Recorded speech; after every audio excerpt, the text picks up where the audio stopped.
안녕하십니까. 일산 그리스도의 인성구 목사입니다. 오늘의 말복입니다. 추분도 있는 그런 설교고요. 아무리 뜨거운 여름, 혹서, 무더위 그렇게 그 계절의 흐름은 이길 수 없는 것 같습니다. 유난히 더운 여름을 보는 것 같기도 하고, 어쨌든 여러분들 마지막 토요일 잘 보내시고 이 끝날 줄 모르는 코로나와의 시합에서 우리 이길 수 있도록 여러분까지. 그런데 오늘은요, 빛과 소금, 여러분 갖고 있는 교재를 170페이지부터 시작해요. 맛을 잃은 7교회, 맛을 잃은 소아시아 7교회라는 주제를 가지고 이렇게 초대 7교회가 어떤 맛을 잃어버렸는지에 관해서 함께 이 7교회가요, 에베소 교회, 서머나 교회, 가모 교회, 와디라 교회, 사대 교회, 빌라델피아 교회, 라오디게아 교회인데, 이게 지금 터키 소아시아 일대에 있었던, 지금은 거의 회교 지역으로 바뀌면서 유적들만 남아있는 좀 슬픈 느낌이 듭니다. 7교회들 가운데서 라오디게아 교회만이 유독하게 칭찬을 못 받았어요. 나머지 에베소 교회는 그리스도인들의 행위와 수고, 악한 자들 용납지 않았고, 자칭 사도라고 하는 그들의 거짓을 드러냈고, 참고 주의 이름으로 견디고 게으르지 않았다 하는 그런 칭찬을 에베소 교회가. 그리고 서머나 교회도 환난과 궁핍을 당했으나 잘 견뎠다고. 바가모 교회는 굳세게 붙잡고 믿음을 배반치 않았다는 칭찬을 받습니다. 그리고 도아디라 교회는 선행이 점진적으로 진행된다고 하는 칭찬을 받았습니다. 옷을 더럽히지 않았다, 신앙의 정결을 지켰다는 사대 교회도 칭찬을 받습니다. 빌라델피아 교회는 굳세게 말씀을 지켰다고 하는 칭찬을 받습니다. 그런데 라오디게아 교회는 칭찬이 없습니다. 그런데 책망을 하셨어요. 뭘 잘못했다고 책망을 하시는 게 있는데, 에베소 교회를 향해서는 너희들은 처음 사랑을 잃어버렸다 이렇게 말했습니다. 여기 말해, 이 어마어마한 일들을 하기 위해서, 이 어마어마한 일들을 하기 위해서 그들이 처음엔 사랑으로 똘똘똘 뭉쳐 있다가 시간이 지나면서 그 사랑이 변질되고 고백과 변형되는, 어디든지 초기에는 아주 잘 섰다가 시간이 지나고 나태해지고 조금 여유가 생기면은 부패 현상이 나타나요. 그런데 서머나 교회하고 빌라델피아 교회는 책망받는 게 없습니다. 참 좋은 교회라고 생각이 들어요. 예수님께서는 이 환난과 궁핍을 당한 서머나 교회를 책망하지 않으셨고요. 그 다음에 굳세게 말씀을 붙잡고 지켰던 이 빌라델피아 교회를 하나님께서는, 예수께서는 크게 책망하지 않으셨습니다. 버가모 교회는 니골라당의 교훈을 지켰다, 이걸 이렇게 비판하셨는데요. 니골라당의 교훈이 뭐냐면, 당시 예수님 이 시절에 영지주의라는 것이 일어났습니다. 그 영지주의가 뭐냐면, 영과 육을 딱 대별해가지고 영적 지식이 있는 이 영혼의 세계의 지식은 굉장히 순결하고 고결한 거지만 육은 타락한 거라서 육은 별로 신경 쓰지 않아도 된다. 그래서 영이 깨끗한 사람들은 육은 그래서 이 육적인 타락이 가능하도록 만들었던 사람들이, 그래서 영적 지식만을 소유하게 여겼던 사람들을 영지주의자라고 해요. 이 소영지주의자들이 기독교에 들어오면서 이들이 무교주의를 만들어요. 그래서 당시 초대교회의 이 니골라당은 영지주의자로서 무교주의자입니다. 이런 사람들의 교훈을 지키기 시작했어요. 그 도아디라 교회는 음행이 있었고요. 그 다음에 사대 교회는 살았다 하는 이름을 가져나 실제로 죽은 자라고 하는, 사대라고 살았다는 이름을 가졌으나 죽은 자들 하는 책망을 받습니다. 그리고 빌라델피아 교회는 특별히 책망받는 것. 그리고 라오디게아 교회를 향해서는 아주 차가운 말씀을 하십니다. 너희는 차지도 덥지도 않고 하나님께 쳐버릴 것이.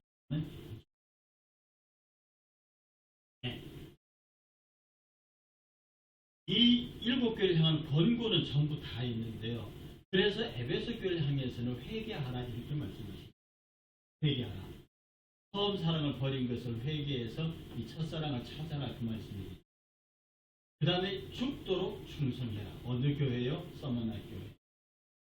그런 책망이 없습니다. 환난과 궁핍을 당했기 때문에 어쨌든 너희들은 죽도록 충성하라. 그게 하면 생명의 멸관이 너희에게 주어질 것이다. 이렇게 하시죠. 그 다음에 서머나 교회 그 다음에 버가모 교회를 향해서는 니골라당의 교훈을 지켰기 때문에 너희들은 회개하라. 그것만 너희에게 답이라는 거죠. 그리고 음행을 행하는 도아디라 교회를 향해서는 너희가 굳게 잡아 말씀을 굳게 잡아서 이런 일들을 하는 말씀을 하시고요. 사대 교회를 향해서는 늘 깨어서 죽지 말고 죽은 자 모양을 잊지 말고 깨어 있어라 라고 하는 말. 빌라델비아 교회를 향해서는 멸류관을 빼앗기지 말아라. 여기 굳게 말씀을 지켜 섰잖아요. 특히 책명받은 것도 없어요. 그러니 그 멸류관 빼앗기지 말고 잘 지켜라. 그 다음에 차이도 덮지도 않는 라오디게아 교회를 향해서는요. 금과 흰옷과 안약을 사라. 왜냐하면 너희들이 지금 새로운 차이도 덮지도 않는 이것을 벗어나기 위해서 너희들이 새로운 시도가 필요하다고 하는 거예요. 그 다음에 이 각 교회를 향한 예수 그리스도의 약속이 있습니다. 에베소 교회를 향해서는 생명나무 열매를 주겠다. 그 다음에 서머나 교회를 향해서는 생명의 멸류관을 얻고 둘째 사망을 면하게 하겠다. 그 다음 버가모 교회를 향해서는 만나와 힘도를 주겠다. 그리고 도아디라 교회를 향해서는 새벽별을 주겠다. 사대 교회를 향해서는 생명책의 이름을 흐리지 않겠다. 그 다음 빌라델비아 교회를 향해서는 성전의 기둥이 되는 제목이 되게 하겠다. 그 다음에 라오디게아 교회는 보좌에 함께 앉게 하겠다. 이 권고사항을 전부 받아들이고 이 책망을 전부 다 회개하고 그렇게 해서 우리 주님께서 기뻐하시는 교회의 모양을 갖춘 거죠.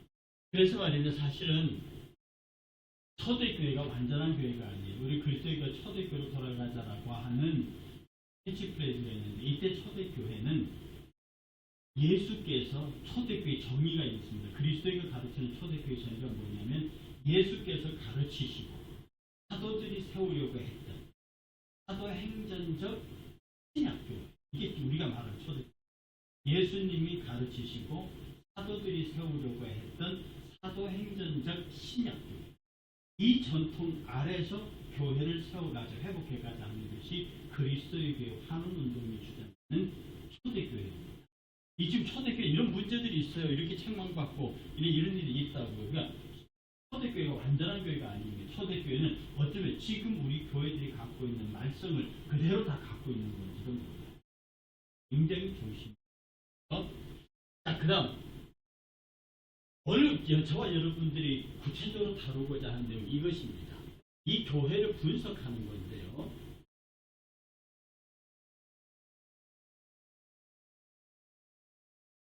에베소 교회를 향해서는 정통 보수에는 열심을 내나 하나님과의 교제에는 등한히 하는 교회라고 하는 분석을 이것을 하기 위해서 그들이 하나님의 거룩한 행위를 드러내고 수고하고 악한 자를 용납지 않고 자칭 사도의 거짓을 드러내고 참고 주 이름 위에 견디고 게으르지 않는 이런 것들은 굉장히 열심이었으나 하나님과의 교제가 친밀하게 말해서 인간 중심으로 교회 조직 중심으로 움직였다는 사실.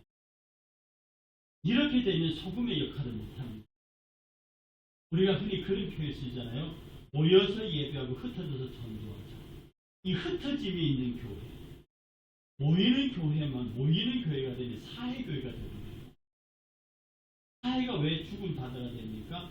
흘러내려온 물이 내려가지 못해서 썩어서 소금기만 많은 정말로 그러니까 바다 풀 하나가 살 수 없는 그런 바다가 되거든요. 그러니 모이는 교회인 동시에 흩어지는 교회. 계속 끝없이 아래로 흘려내려는 그런 교회가 되어야 하는데 이 에베소 교회가 그런 경향에서 약했다. 소금의 교회는 끝없이 계속 녹아나가야 돼요. 그게 탱글탱글해가지고 녹지 않고 어떤 환경에 들어가게 하잖아요. 일단 소금은 자동적으로 어떤 환경에 들어가면 녹습니다. 국에 들어가면, 김치에 들어가면, 된장에 들어가면 일단 녹는다. 그런데 거기에 던져지질 않는 거예요. 던져진다는 말은 세상 속으로 간다는 말이에요. 오라 이 주께로 오라 동시에 가라 세상을 향해 가서 녹아져서 거기서 맛을 내야 되는데 에베소 교회는 그냥 자기들끼리 모여 있었다. 그래서 첫사랑을 잃어버렸다는, 함께 나가서 하나님과 교제하면서 세상을 향해 던져드려야 하는 그 일을 하자. 여러분들, 우리끼리만 잘하고 세상과의 교류가 끊어진, 세상 속에서 단맛을 내지 못하는 짠 복음은 다음, 떠나교를 향해서는요, 물질에 초연하고 그 다음에 헌신하고 충성을 다하는 게 이 책망받지 않은 교회거든요. 정말로 이 어떤 면에, 그러니까 서머나 교회는 세상에 대해 가지고 복음의 역할을 제대로 한 거죠. 물질에 초연해요. 그리고 헌신해요. 충성을 다하는 그런 교회고요. 사실은 교회가 물질에 대해서 초연한 자세를 갖고 있어요. 제가 어제 수요일에 마치고 광고 시간에 그 말씀을 드렸는데, 제가 처음엔 이 코로나 사태로 인해서 예배를 제대로 드리지 못하는 것에 굉장히 분노했었습니다. 그 다음에 비대면 예배라는 용어에 약이 올라서요, 그야말로 아주 거칠게 저항했던 적이 있거든요. 그런데 근자에 새벽이며 금요일이며 기도하면서 도대체 이렇게 길어지는 시간 앞에 어떻게 이 일을 대처해야 합니까? 라고 하나님 앞에 겸손히 물었을 때 주께서 제게 주시는 지혜의 대답은 이런 것이었습니다. 비대면 대면 예배가 교회 용어가 아니잖아요. 그 신학의 용어가 아니잖아요. 그것은 세상 사람들이 쓰는, 네가 거기에 대해서 못할 필요가 없어. 코로나 사태가 되기 이전에도 교회 성도들이 제조기는 너희가 300 가까이 되는데 다 나왔느냐? 아니지 않느냐? 그들이 교회에 나오지 못하는 나름대로의 이유가 있었고, 오히려 그때는 그 결석한 사람들을 위한 특별한 배려가 없었다.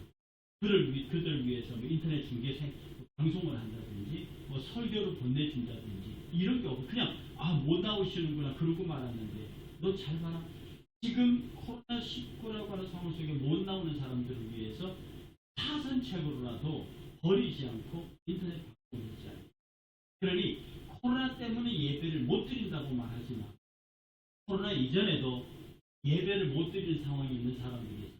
군대 간다든지 장기 입원해 있는다든지 여행 간다든지 이런저런 이유로 예배를 못하는 사람들, 그 사람들을 위해서 차선책의 것을 제공하는 것으로 이해해요. 그리고 제가 가만히 보니까 하나님께서 이 시기를 통해서 교회에 구조조정을 하신 경제, 각 교회가 경영이 어려우니까 부동산을 팝니다. 제가 그 소문을 듣거든요. 정말 빨리 팔았어요. 교회가 이런 돈과 어마어마한 부동산을 갖고 있어야 아무런 이유가 없습니다. 꼭 선교에 필요하지 않는 것은 다 내보내야 돼요. 자고로 종교 집단이 돈을 쌓아두는 그 순간부터 로마 캐톨릭이 왜 무너졌는데, 불교가 왜 저렇게 힘들어졌는데, 승려들이, 신부들이 돈을 쌓아놓기 시작하면서부터 교회는 타락했습니다. 돈이 있는 곳에는 모이는 곳에 반드시 사탄의 세력이 역사하게 되어 있고요. 그 집단은 패망하고 썩게 되어 있습니다. 그러니 물질에 초연하라고 하는 것은 소금으로서의 절대적인 덕목입니다. 교회가 물질에 대해서 빈하고 초연할 때 세상은 교회를 함부로 할 수 없습니다. 그러나 그들의 돈으로 휘저을 수 있는 교회라고 하면 세상 사람들도 교회를 그렇게 대접할 수밖에 없는 거죠. 굉장히 그 다음, 이 버가모 교회를 향해서는요, 혼탁한 세대와 결탁한 교회라고 하는 하나님의 무서운 진책이 있습니다. 혼탁한 세대와 결탁했다. 그러면 교회도 혼탁해져야만, 아주 건전하고 맑고 신선한 것이 혼탁하고 결탁할 수 없습니다. 교회가 어느 순간부터 이러저러한 이유로 세상의 악을 인정해 주는 그런 수순이 있습니다. 그런 거 아니에요? 네. 세상이 그런 것 아니에요. 그러면서 나도 그 방법에 동의하는 거예요. 세상의 사람의 대표를 뽑듯이 교단의 장을 뽑고, 세상의 사장을 세우듯이 교회의 담임 목사를 세우고, 이런 식으로 세상과 타협되는 방식으로 가게 되면 혼탁을 경험할 수밖에 없는 겁니다. 교회는 교회의 방법이 있어요. 교회는 세상과 결코 어우러질 수 없는 독립적인 주장입니다. 이 독립성이 소금이거든. 이게 들어가서 녹아져야 되는데 처음부터 같아요. 그럼 녹아지고 말고 할 게 없죠. 녹아지고 말고 할 것이 없습니다. 같은 거죠. 그러나 세상의 소금, 우리가 세상의 소금으로 던져져서 녹아지기 위해서는 그들과 결탁되어서는 안 되는 겁니다. 다음에 도아디아라 교회를 향한 하나님의 얘기는 뭐냐면 도아디아라가요 이단의 심취대에서 진리를 떠난 교회라는 말씀, 음행도 있어요. 그러면 음행이 있는 교회에다가 이단의 심취되어 있고 진리를 떠난 교회면은 굉장히 위험한 것이죠. 사실은요 이단 시비는 함부로 안 합니다. 지금 한국 교회는 조금만 열심히 하고 조금만 큰 교단의 교리나 어떤 흐름에 배치되는 이단 논쟁이 바로 시작되는데요. 바람직한 것은 아닙니다. 그러나 우리가 이단 논쟁에 대해서 깊은 관심을 가지고 해야 되는 것은 이단은 처음부터 이단으로 푹 들어오지 않습니다. 아예 바깥부터 이단으로 만들어주는 통일교나 여호와의 증인이나 이런 이단들이 있는 반면에 이게 기독교인지 기독교 진리에서 얼마 정도 떠나 있는 것 같은데 아닌데 하는 이런 묘한 거리를 갖고 있는 이단들이 있습니다. 이들 들어와서 교세를 확장하면 지금 하나님의 교회처럼 그렇게 되어버리는 거고 그렇게 하지 못하면 기성교에 합류되는 그런 경향을 보인다 이 말입니다. 그래서 우리가 이단에 심취되어 있다고 하면 그러면 우리 교회 안에서도 이단과 쉽게 접할 수 있는 성향의 사람들이 있어요. 그것은 기성교회에 쉽게 접목하지 못하는 사람들. 아주 특별한 신비한 은사를 사모하고요. 치병이나 질병이나 어떤 이런 은사에 대한 깊은 이해가 있는 분들은 제가 언젠가 많이 말씀을 드렸습니다만 저도 집회 같은 거 그러면 집회에 참석한 기도원 집회라든지 교회 집회에 참석한 분들은 다 말씀에 대한 갈증이 있고 열정이 있고 신앙이 있는 분들이 옵니다. 그런 분들은 찬송도 열심히 하고 말씀도 집중해서 들어요. 거기서 그 사람들끼리 모여서 특별히 청년들 같은 경우에요. 청년들 집회 모일 적에 여러 곳에 모여든 청년들은 다 개교회에서 한두 손에 드는 아이들입니다. 이런 청년들이 모여서 찬양하고 경배하기 때문에 그 예배 열기가요 어마어마해요. 거기에 참석하다가 오면은 자기 교회 오면은 냉랭하고 이럴 데가 없어요. 제가 국방사 52사단 215연대 민간인 군목할 때요. 여의도 오살리 기도원에서 전국 군종들을 모아서 이 집회를 한 적이 있습니다. 거기요. 이 생떼 같은 장정들이 그 예배당을 팍 떠가지고 막 천당에서 지옥박수 치면서 찬양하잖아요. 그럼 막 건물이 흔들흔들합니다. 그러니까 막 안내방송에서 그 군인들한테 박수 치지 말라고 막 그래요. 그 안에서 예배 드리면요 가만히 있어도 타버릴 것 같아요. 그런 집회를 경험하고 기도에 갔다 왔던 사람이 자기 교회에 돌아오면요 개교회는 그렇게 할 수 없어요. 그러다 보니까 점점 더 바깥으로 신경 주고 모이게 되는 거거든요. 그러니까 그 집회가 나쁘다는 것이 아니라 그 집회의 성향이 가장 개개교회가 그걸 감당을 못 해주니까 그쪽으로 빠져들면서 결국은 신비한 쪽을 유도하고 하는 사람들 이어지면서 잘못되는 경우가 많아요. 그걸 경계해야 한다는 것이죠. 그렇게 되면 결국 보편적인 진리교회를 떠날 수 그 흐름이 그렇게 되어 있습니다. 그 다음에 사대교회를 향하는데요. 옷을 더럽히지 않아서 칭찬을 받았고 살았다나 죽은 자라고 말했고요. 늘 깨어있으라고 그랬고 생명체 그 이름을 흐리지 않겠다 약속하셨는데 그릇된 교리, 형식주의에 빠진 교회 이거 살았다나 죽은 자 이름이죠. 이 그릇된 교회는 이단과 관계했고 형식주의에 빠진 교회 이것이 어떤 면에서 여러분 저는 니체라는 철학자 이상 이하로 생각하지 않습니다. 이런 말을 했으면 신은 죽었다. 그런데 니체가 신이 죽었다고 말하는 그 신은 궁극적으로 우리가 신앙하고 있는 창조주 하나님 그 예수 그리스도 그분이 죽었다는 얘기로 받아들이기는 어렵습니다. 니체가 죽었다고 하는 그 얘기를 조금 긍정적이면서 우리가 반성하기 위해서 받아들이면 원래 신은 살아있는 존재였다. 사랑이 신이었고 권능의 신이었고 뭐 더 나아가서 창조주였습니다. 그런데 그 하나님을 믿는 인간들이 어느 순간부터 그 하나님을 규정 속에 틀 속에 딱 집어넣고 요게 하나님이라고 인간들이 찍어내기 시작했다는 거예요. 이걸 석화됐다고. 이게 석화됐다고 해요. 그러니까 딱 하나님을 고정시켜 나의 하나님으로 딱 고정시켜서 요런 하나님 이러니까 인간의 언어로 설명이 안 되고 존재로 얘기되지 않는 그 하나님을 딱 내 어떤 것으로 만들어버려. 그 하나님이 죽은 하나님. 니체가 어떤 면에서 죽은 하나님의 얘기는 그렇다. 결국 그게 무슨 말이냐? 형식주의에 빠집니다. 예배가 형식주의에 빠지고요. 설교가 형식에 빠지고 기도가 형식에 빠지고요. 이렇게 돼버리면 바로 그 자체로 죽은 종교의 패러다임. 아무 능력도 없고 이렇게 해서는 소금이 안 되죠. 될 수가 없죠. 당연히 살아야 88 사니까 형식이 아니고 무형식의 형식, 수필 형식이 합니까? 형식이 있는 것 같은 형식이 없어요. 다이나믹한 역동성. 여러분, 우리 그리스도의 교회가 좋은 게 뭔지 압니까? 역동성이에요. 그리스도의 교회 운동은 환원 운동이라고 하는 캐치프레이즈를 갖고 있습니다. 신약교회로 돌아가자. 예수께서 가르치시고 사도들이 세우려고 했던 사도행전적 신약교회. 이걸 지금 우리가 지금 여기다 세우자. 완전한 교회는 세울 수 없지만 최선을 다해서 신약교회가 가르치는 교회를 세워보자. 그러기 위해서 몸부림치는 게 그게 그리스도의 교회예요. 이 그리스도의 교회는 더 이상도 더 이하도 아닙니다. 말씀이 있으면 순종하고 말씀이 없으면 수용하지 않고 성경이 있으면 하고 없으면 안 하고 인간적인 것을 만들지 않고 오직 말씀과 진리와 은혜를 따라 하나님이 하라 하는 것 하고 하지 말라는 거 하지 말고 내처 하나님 넘어가려면 지나서 넘어가지 아니하고 과하고 빼지 않고 말씀으로 그대로 서 있는 정말로 원시적이면서도 오리지널한 말씀의 책을 갖고 있습니다. 이것으로 계속 돌아가자는 거예요.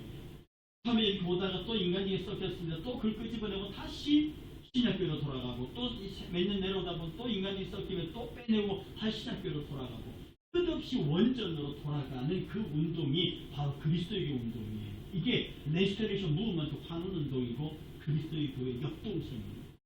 그래서 제가 그리스도의 교회를 택한 거고 좋아하는 이유예요.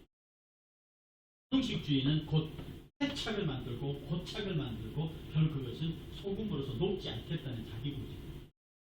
그 다음 필라델피아 교회를 향해서는요. 말씀을 잡고 바른 신앙을 견지하는 교회란 참 좋은 칭찬을 주셨습니다. 여기 책명도 없었어요. 말씀을 굳게 잡았잖아요. 멸류관 뺏기지 말라고 하셨어요. 성전의 기둥이 되게 하겠다고 그랬어요. 말씀을 잡고 바른 신앙을 견지하는 교회로서 참 좋은 거예요. 정말로 좋은 소위 말해서 소금으로서 역할. 말씀답게 은혜답게 지 교회답게 그렇게 하는 필라델피아 교회예요. 예수님 칭찬을 받았어요.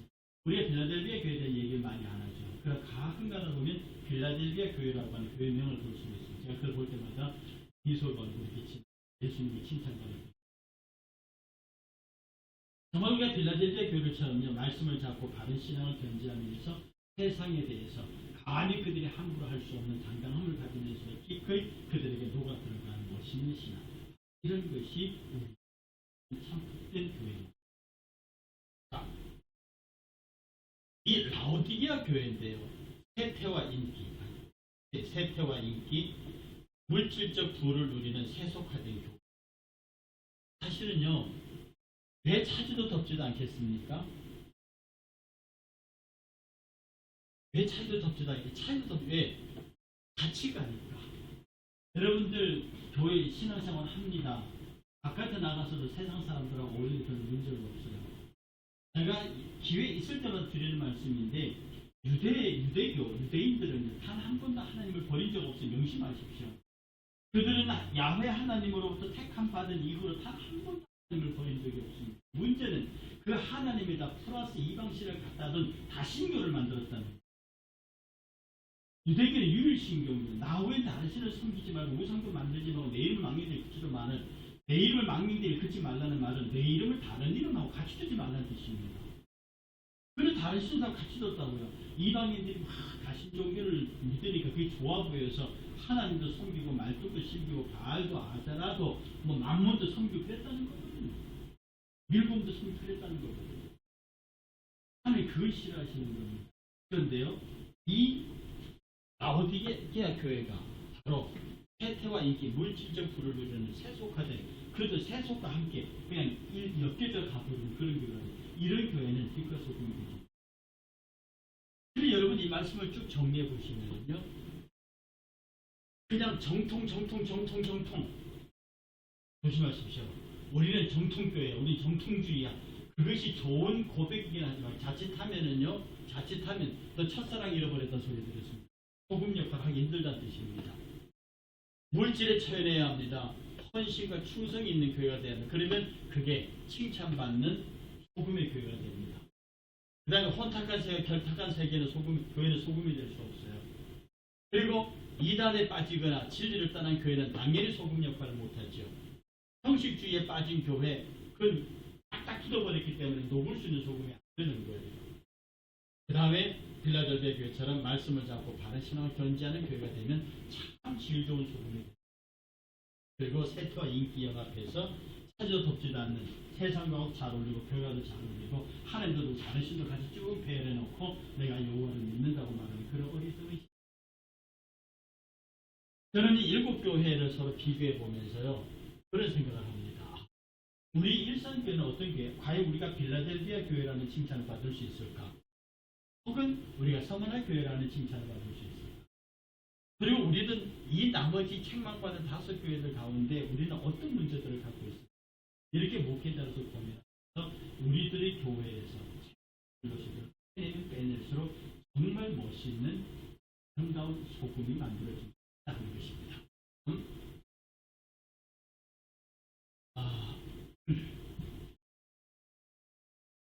이 7교회가 10년 10일 동안 환난을 받을 것이라 이렇게 했거든요. 성경에 보면. 그런데 이 10일이요, 제가 보기에 10년 같습니다. 10일 동안이라 10년이 아니라 로마의 10대 황제들이에요.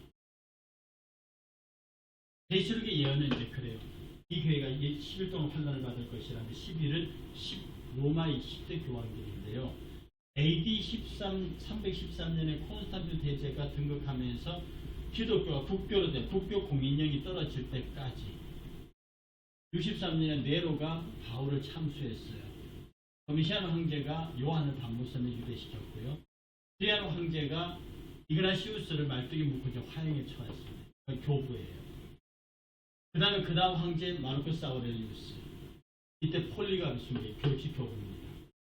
그 다음에 세베루스 황제, 막시미안 황제, 데시우스 황제, 발레리안 황제, 아우렐리안 황제, 그리고 최악의 황제였던 디오클레시안 황제. 이때까지 10명의 황제가 이 시기에 어마어마한 기독교가 되어요. 여러분, 교회가 빛과 소금의 직을 감당하지 못하면 하나님께서 저런 연단을 통해서 빛과 소금이 되게 하셔요. 이 엄청난 박해는요, 처음에 예루살렘 교회가 꽁꽁 뭉쳐하고 흩어지기를 거부했어요. 그러니까 하나님께서 강제로 흩으신 거거든요. 예루살렘 교회가 AD 70년 로마 들장군에서 완전히 깨면서 이스라엘 사도들이 확 떠나가면서 소아시아 7교회가 세워졌습니다. 소아시아 7교회에 가해진 그 박해를 통해서 교회는 점점 더 퍼져나갔어요. 박해를 피해서 퍼져나가면서 교회가 세워져나가요. 그런데 이 모든 과정을 거쳐서 AD 313년에 이 모든 박해 과정이 끝이 납니다. 이 AD 13년에 콘스탄틴 대제가 기독교를 공인했을 때 이미 기독교는 편만한 세력을 이루는 박해 중이었습니다. 그런데 박해는 인간의 상황이지만 그 박해를 통해서 하나님의 역사는 끝없이 진행됐다고 합니다. 우리는 황제가 손을 들 수밖에 없을 정도로 기독교의 세력이 막강하게 바로 박해하느냐 안 하느냐가 기독교 성장에 장애가 되지 않습니다. 코로나 이 상황이 기독교 성장에 방해가 되지 않습니다. 어려운 전쟁이나 흉년이나 기근 이런 것들이 교회 성장에 방해가 되지 않습니다. 자고로 이때까지 세계 교회 전체를 훑어보면 교회가 박해를 받고 핍박하는 시점에는 더 놀라운 속도로 교회가 퍼져나갔습니다. 그러나 안정되고 평안하면 우리끼리 하다 보니까 전부 다 썩은 사회 소금이 되어버립니다. 전혀 세상에서 쓸모없는 소금입니다. 이 시험 가운데서 죽도록 충성하면 생명의 면류관을 주시겠다는 약속이 성취되는 거죠. 10대 11간의 박해는 10대 황제들과 그러면 마지막으로 한 말씀을 드려보겠습니다.